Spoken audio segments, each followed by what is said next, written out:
রান্নার দুনিয়া চ্যানেল থেকে সবাইকে সালাম জানাচ্ছি। আসসালামু আলাইকুম। আশা করি সবাই ভালো আছেন, সুস্থ আছেন। আল্লাহর রহমতে আলহামদুলিল্লাহ আমিও ভালো আছি। তো এখানে আমি কয়েকটা চাল কুমড়ার পাতা নিয়েছি। এই পাতা আমি চপ বানিয়ে দেখাবো। তো এই পাতা চপের জন্য আমি এখানে নিয়েছি মরিচ গুঁড়ো, হলুদ গুঁড়ো, লবণ, আদা রসুন বাটা, পেঁয়াজ বাটা, জিরে ধনে আর গরম মশলার গুঁড়ো, আর এখানে নিয়েছি একটা দেশি মুরগির ডিম। ডিমটা আমি ভেঙে নিব।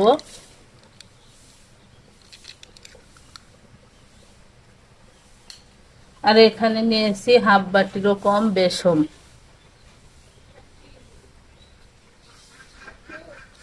তো এগুলো আমি হাত দিয়ে ভালোভাবে মাখিয়ে দিব।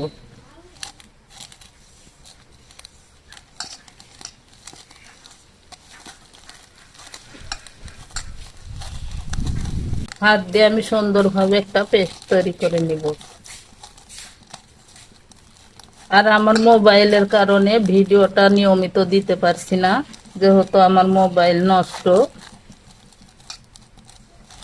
তোর মোবাইলটা ঠিক হয়ে গেলে আমি নিয়মিত ভিডিও করব।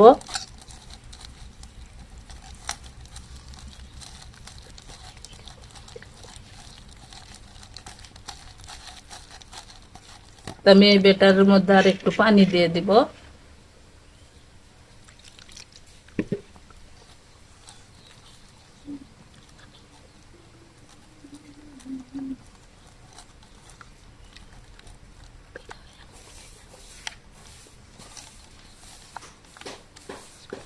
তো এই ব্যাটারটা আমি এভাবে থকথকে করে রাখবো, বেশি পাতলা করব না।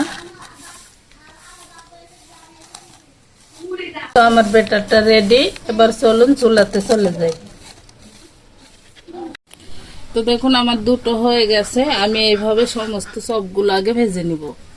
তো দেখুন আলহামদুলিল্লাহ মাশাআল্লাহ আমার কুমড়ো পাতার চপটা দেখতে কি সুন্দর লোভনীয় হয়েছে, খেতেও খুব সুস্বাদু হয়েছে। আমি খেয়েও দেখেছি। তো আমার এই কুমড়ো পাতার চপ এভাবেই, কুমড়ো পাতা খেতে মন চাইলে এইভাবে চপ বানিয়ে খাবেন, অথচ শাক রূপে রেঁধে খাবেন, তাতেও খুব সুস্বাদু লাগে আর খেতেও খুব ভালো লাগে। তো আমার এই কুমড়ো পাতা রেসিপি কেমন লাগলো কমেন্ট করে জানাবেন।